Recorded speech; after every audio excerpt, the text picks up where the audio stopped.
Hi hello friends, ಸಾಧನ cooking ಚಾನಲ್ಗೆ ಸ್ವಾಗತ. ತೊಗರಿಕಾಯಿ ಸಾರು ಮಾಡೋದು ಹೇಗೆ ಅಂತ ನೋಡೋಣ. ಇಲ್ಲಿಗೆ ಅರ್ಧ ಕೆ ಜಿ ಹಸಿ ತೊಗರಿಕಾಯಿ ತೊಗೊಂಡಿದ್ದೀನಿ. ಮೀಡಿಯಮ್ ಸೈಜ್ ಆಲೂಗಡ್ಡೆ, 150 ಗ್ರಾಮ್ ಬದನೆಕಾಯಿ, ಟೊಮೊಟೊ ಹಣ್ಣು ಮೀಡಿಯಮ್ ಸೈಜ್ 2 ತೊಗೊಂಡಿದ್ದೀನಿ. ಒಂದು ಮೀಡಿಯಮ್ ಸೈಜ್ ಈರುಳ್ಳಿ ತೊಗೊಂಡಿದ್ದೀನಿ. ಅರ್ಧ ಹೋಳು ತೆಂಗಿನ ತುರಿ ತೊಗೊಂಡಿದ್ದೀನಿ. ಬೆಳ್ಳುಳ್ಳಿ 4-5 ಹೆಸರು ತೊಗೊಂಡಿದ್ದೀನಿ.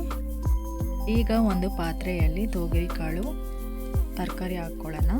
ಬೇಯಿಸ್ಕೊಳ್ಳೋಕ್ಕೆ ಎಷ್ಟು ನೀರು ಬೇಕೋ ಅಷ್ಟು ನೀರು ಹಾಕ್ಕೊಳ್ಳೋಣ. ರುಚಿಗೆ ತಕ್ಕಷ್ಟು ಉಪ್ಪು ಹಾಕ್ಕೊಳ್ಳಿ. ಈಗ ಅದು ಬೇಯ್ತಾ ಇರಲಿ. ನಾವು ಒಂದು ಕಡೆ ಮಿಕ್ಸಿ ಜಾರಿಗೆ ಕೊಬ್ಬರಿ ತುರಿ, ಈರುಳ್ಳಿ, ಬೆಳ್ಳುಳ್ಳಿ, ಟೊಮೆಟೊ ಹಣ್ಣು, ಸ್ವಲ್ಪ ಹುಣಸೆಹಣ್ಣು ಹಾಕ್ಕೊಳ್ಳೋಣ. ಹಾಕ್ಕೊಂಡು ಗ್ರೈಂಡ್ ಮಾಡ್ಕೊಳ್ಳೋಣ.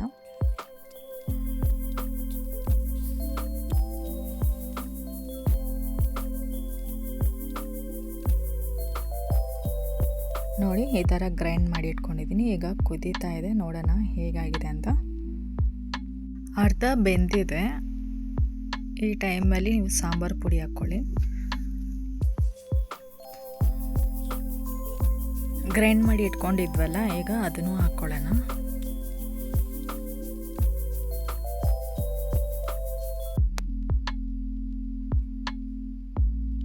ಚೆನ್ನಾಗಿ ಮಿಕ್ಸ್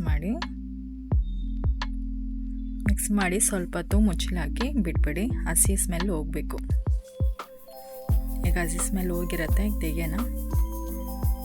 ನೋಡಿ, ಘಮ ಘಮ ಅಂತ ಸ್ಮೆಲ್ ಬರ್ತಾ ಇದೆ. ಈಗ ಕಾಳು ಬೆಂದಿದೆಯಾ ಅಂತ ನೋಡೋಣ.